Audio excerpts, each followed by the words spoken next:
Esra gambaran umat kudus di hari akhir. Tokoh Esra ini sangat penting untuk kita semua pelajari. Esra adalah seorang Yahudi, dia adalah imam dan ahli Taurat. Esra lahir di Babel karena saat itu Israel atau Yehuda sudah dihancurkan oleh kerajaan Babel. Namun di kemudian hari Tuhan memulihkan Yehuda yang sudah hancur ini. Tuhan membuat orang-orang Israel yang ditawan di Babel ini pulang kembali ke Yehuda dan membangun Yehuda kembali. Ada 3 gelombang pemulangan. Esra menjadi salah satu pemimpin yang membawa umat Israel kembali pulang dari penawanan Babel ke Yerusalem dalam gelombang atau pemulangan yang kedua di tahun 458 SM. Kisah ini semua adalah gambaran pekerjaan Tuhan di akhir zaman.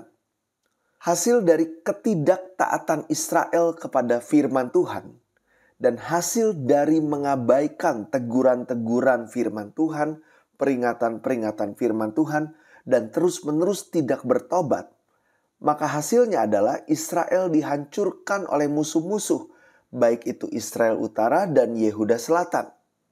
Ini semua sudah dinubuatkan bahkan dari zaman Musa. Pada akhirnya Yerusalem ditaklukkan sepenuhnya oleh Babel pada tanggal 9 bulan 4 tahun 586 SM. Saat itu banyak umat Israel yang mati oleh perang atau kelaparan dan penyakit. Semua yang tidak taat firman mati tanpa belas kasihan. Nabi Yeremia sudah melihat penglihatan nubuatan ini. Bagaimana Israel dilukai dengan luka parah yang sama sekali tidak bisa tersembuhkan dan hancur. Semua kota Yehuda dihancurkan dan menjadi tandus. Semua perkakas bait suci dirampas, dipecahkan, bait suci dihancurkan. Ini adalah penggenapan nubuat Nabi Yesaya kepada Raja Hizkia. Bait suci yang hancur ini sangat mempengaruhi umat Israel. Karena agama orang-orang Israel berpusat pada bait suci. Maka bagaimana jika bait sucinya sudah hancur? Mereka tidak bisa lagi mempersembahkan korban lagi karena korban harus dipersembahkan di bait suci. Maka agama yang mereka percayai saat itu lenyap, tidak ada lagi karena sudah tidak ada bait sucinya. Orang-orang yang masih hidup saat Yehuda dihancurkan menjadi tawanan di Babel selama 70 tahun. Masa 70 tahun di Babel adalah masa hukuman untuk menyadarkan dan memulihkan keadaan umat Israel yang berdosa ini. Agar mereka sadar akan dosa-dosa mereka dan bertobat. Di saat penawanan 70 tahun di Babel, yang mana mereka sudah tidak bisa ibadah karena tidak ada bait suci, maka apakah yang mereka bisa lakukan? Pada masa itu, seorang yang bernama Esra melakukan sesuatu yang baru yang belum pernah dilakukan. Apa yang Esra lakukan? Dia mulai membaca Alkitab. Bukan hanya membacanya tapi mempelajarinya. Dan bukan hanya membaca dan mempelajarinya saja, tetapi dia juga yang pertama kali menyusun kitab suci.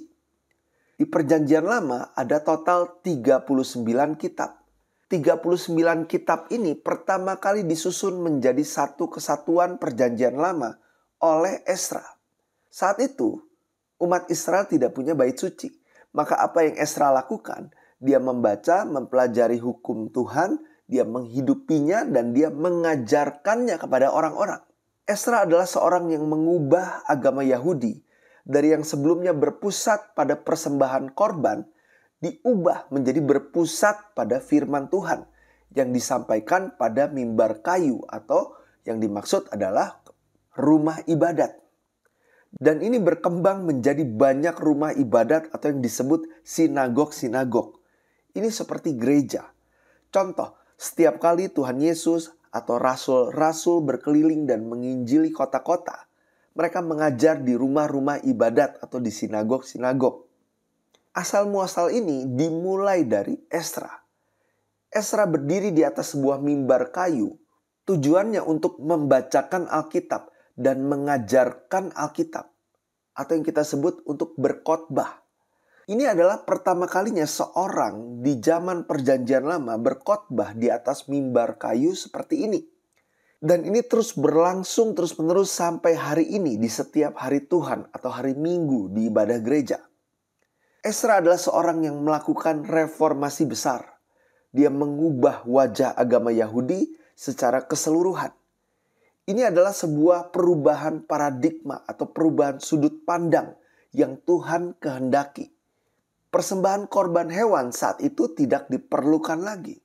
Tuhan sedang menuntun umatnya ke sesuatu yang lebih dalam, yaitu agama atau ibadah yang berpusat pada firman Tuhan. Ezra aktif sekitar tahun 464 sampai 420 SM. Dan nabi terakhir di perjanjian lama, yaitu Nabi Maleaki, hidup di sekitar 432 SM. Jadi artinya Ezra dan Nabi Maleaki, mereka hidup di zaman yang sama. Apa yang terjadi setelah dua hamba Tuhan yang terakhir di dalam perjanjian lama ini mati?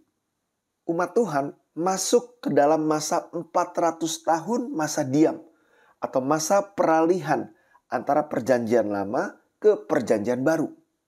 Tuhan tidak berbicara selama 400 tahunan ini.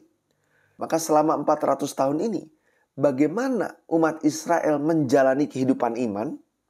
Ezra mempersiapkan ini semua. Karena dia menyusun Alkitab Perjanjian Lama sebelum dirinya mati. Selama 400 tahun, saat tidak ada nubuatan, saat tidak ada firman Tuhan. Tapi sebenarnya Ezra sudah mempersiapkan firman Tuhan ini. Bangsa Israel diberikan Alkitab. Sehingga mereka bisa baca Alkitab, belajar Alkitab, dan mengajarkan Alkitab. Dengan Alkitab, umat Tuhan bisa menjaga iman mereka. Karena Alkitab, mereka bisa bertahan dalam 400 tahun masa kegelapan rohani. Sampai kedatangan Yesus Kristus. Ezra dipakai Tuhan untuk melakukan ini. Ezra membangun rumah ibadat atau sinagog. Ezra menyusun firman Tuhan perjanjian lama. Tujuannya supaya bisa diwariskan dan diajarkan terus-menerus secara rutin kepada generasi-generasi selanjutnya di masa yang berikutnya. Tanpa menerima Alkitab, iman orang-orang akan mati dan jalan kedatangan Tuhan akan putus. Satu-satunya jalan kepada keselamatan adalah Yesus Kristus. Yesus Kristus yang sejati. Apa itu Yesus Kristus yang sejati? Alkitab. Pekerjaan Tuhan melalui Ezra agar umat Israel mempersiapkan kedatangan Tuhan Yesus. Kedatangan Yesus yang pertama ini adalah bayangan dari kedatangan Yesus yang kedua. Maka kita perlu Alkitab agar iman kita tidak terputus sampai kepada kembalinya Tuhan Yesus Kristus yang kembali. Sebagai kesimpulan, orang yang seperti apakah Ezra? Tekad apa yang Ezra miliki? Ezra 7 ayat 10, sebab Ezra telah bertekad untuk meneliti Taurat Tuhan dan melakukannya, serta mengajar ketetapan dan peraturan di antara orang Israel. Kata tekad bahasa Ibraninya adalah kun, yang artinya mantap, teguh, keras, tidak berubah. Nah, apakah tiga tekad Ezra ini? Yang pertama mempelajari firman, yang kedua melakukan firman, yang ketiga mengajarkan firman. Inilah tekad yang harus kita miliki mulai saat ini. Wahyu 1 ayat 3, berbahagialah ia yang membacakan dan mereka yang mendengarkan kata-kata nubuatan ini, dan yang menuruti apa yang ada tertulis di dalamnya, sebab waktunya sudah dekat. Ezra 7 ayat 6, Ezra ini berangkat pulang dari Babel. Ia adalah seorang ahli kitab, mahir dalam Taurat Musa yang diberikan Tuhan, Allah Israel. Dan Raja memberi dia segala yang diingininya, oleh karena tangan Tuhan Allahnya melindungi dia. Dikatakan Ezra adalah seorang ahli kitab. Kata ahli bahasa Ibraninya adalah sapar, yang artinya seorang yang menulis. Kita semua harus seperti Ezra yang menulis atau mencatat firman Tuhan. Firman Tuhan harus dicatat di dalam hati kita. Maka dari itu, kita akan menjadi semakin serupa dengan Yesus. Karena Yesus adalah firman Tuhan. Mari kita terus-menerus menyalin atau menulis Yesus firman Tuhan dan mengajarkannya kepada orang lain, kepada keturunan-keturunan berikutnya, agar mereka juga menjadi seperti Yesus Kristus. Kiranya kita semua menjadi seperti Ezra yang mulai membaca firman Tuhan, mempelajarinya, melakukannya, dan mengajarkannya kepada orang lain. Di mata Tuhan, yang terpenting adalah firman Tuhan. Roma 3 ayat 1-2, jika demikian, apakah kelebihan orang Yahudi dan apakah gunanya sunat? Banyak sekali, dan di dalam segala hal, pertama-tama, sebab kepada merekalah dipercayakan firman Allah. Kata pertama-tama adalah proton, yang artinya hal yang paling penting dibandingkan apapun. Hal yang paling penting dibandingkan apapun. Apakah ini? Firman Allah. Sama seperti Tuhan mempercayakan firman kepada orang-orang Yahudi, Tuhan mempercayakan firman Tuhan kepada jemaat kudus di akhir zaman. Kata mempercayakan, bahasa Yunaninya adalah paradidomi, yang artinya mewariskan, menyampaikan, memberitakan suatu pengajaran diwariskan dari guru kepada murid. Murid-murid menyampaikan firman yang mereka terima dengan mendedikasikan hidup mereka. Kepada orang yang tidak menginjil, Tuhan menyebutnya orang tersebut adalah hamba yang jahat dan malas. Dan apa yang Tuhan lakukan kepada hamba yang jahat dan malas? Matius 25 ayat 30. Dan campakkanlah hamba yang tidak berguna itu ke dalam kegelapan yang paling gelap.